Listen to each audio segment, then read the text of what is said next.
Welcome to Subramani. Another very important question which I keep getting asked is it a time to sell equities in general? Market has hit an all-time high. I think 65,000 is not very far away for the Sensex, right? So 20,000 is what people are talking about the Nifty. So is it time to sell or is it time to buy? Now, these are such generic questions that it is impossible to answer, because either way I could be right or either way I could be wrong. Now, when you are asking me whether it is a good time to be buying or selling, the question is, if I don't know your time frame, you want the money in 2024, maybe it's a good time to be selling. You need the money in 2044, maybe it's a good time to be buying, because whatever all said and done in 2044, 20 years from now, the market will definitely be higher than what it is today, right? I may not be alive to see it, that's a different thing, but maybe the market would be at a much higher level. Maybe it is at Sensex would be at 300,000 or something like that, right? Would that happen? No, maybe 200,000. Is it possible? Yes, possible. Is it possible that it is at 1,50,000? That is also possible. So we can't get into predicting what will happen in the long run, except saying yes, in the long run markets will do well, or that is historically what has happened. Next 25 years maybe gold will do better than equity. I'm not getting into the guessing game. So what should you look at when you look at your portfolio? The question is, when do you really require the money, and where is your money invested? If you are in small cap funds, maybe there's a greater pressure to sell, whereas in large cap funds maybe there is not so much greater pressure to sell, or there is pressure for you to reallocate.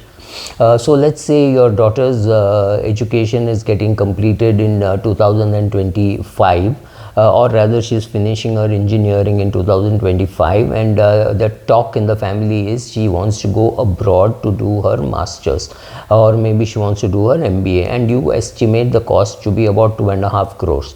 And today you have something like 5-6 crores lying in equity funds, or maybe 80 lakhs or 90 lakhs lying in a small cap fund which has done extremely well in the last 1 year, and you are looking at what to do. It's a great time to be removing money from some of those funds and keeping it in a bank deposit, or definitely a less fluctuating asset like an equity savings fund, rather than keeping it in the same fund and hoping that another 43% or a 38% will be followed by a 43 or a 38%.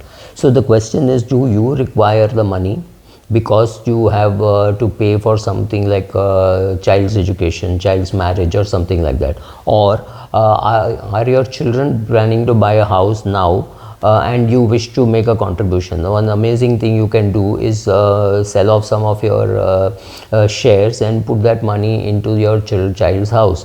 Maybe if it's a significantly big portion, let's say your child is buying a 2 crore house and you're going to help with about 80 lakhs. It's a fantastic time to be selling worth 80 lakhs and putting your name in that house, because you will save capital gains tax, right?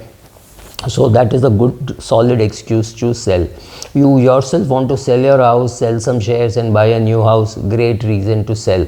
I'm not even getting into saying, oh, real estate will perform better in the next 10 years. No, but you need the money, you want to use it. What is the use of money if you can't sell it during this during a boom and using a portion of it? Let's say you invested 1 crore in a small cap fund, right, last year, and you got 40 lakhs profit on that, right? So you were expecting 13 lakhs.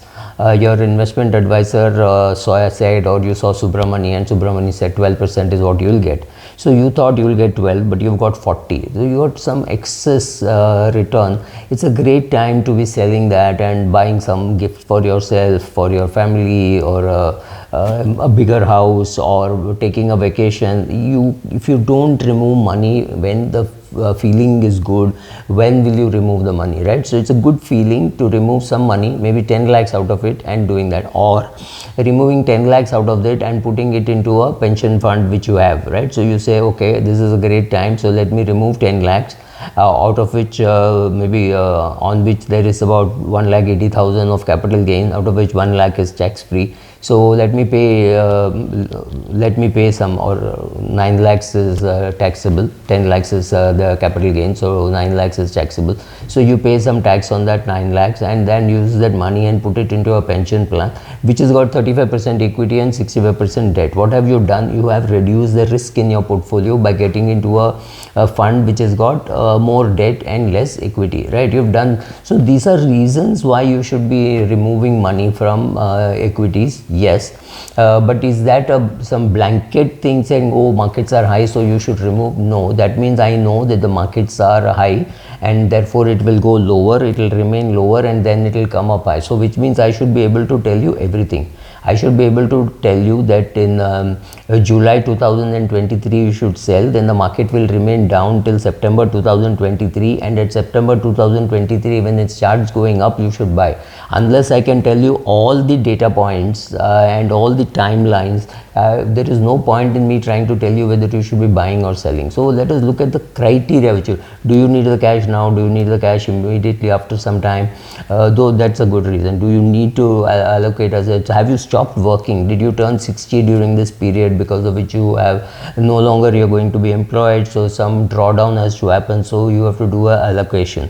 Or are you sitting with your financial advisor and doing an asset allocation, and he feels or she feels that yes, you can come out of some equity and increase your allocation to debt, right? You can do any of those things, but there has to be a solid reason. The market is high so I should sell is not a great theory. But of course there is something else called the greater fool theory. So will you find a person who is willing to pay more for the assets that you hold? You have bought a share at 1200, today it is 4000. You're happy with the kind of return that you have got. Now you're asking yourself, will somebody pay more than 4000 to buy the share? That question can be answered only if you know the EPS and the PE, right? If the EPS of the company has gone up substantially, you know that your share price has gone up 4 times, but if the EPS in that period has gone up 6 times, then the market will catch up with that. So market is a slave of EPS and PE, right? So you keep tracking that for individual shares and say, no, I know the market price has gone up, but it was very low. The real fair price for that was 2000 rupees. It was at 1000. So this was just a catching up. Now it has gone up more, but this is the price hike or the price increase is justified by the higher EPS that it has, or there's a change of management that has happened or something like that. So if you know the reasons, then it is different. You cannot sell just because the market is high, because you do not know what the market will do further. The other thing you can do is to say, oh, I got a home loan on which I am paying 8% interest because of the interest hike, and I have got a small cap fund where I have got 43% return last year. It's a great time to be removing 10 lakhs from that fund and repaying part of the home loan.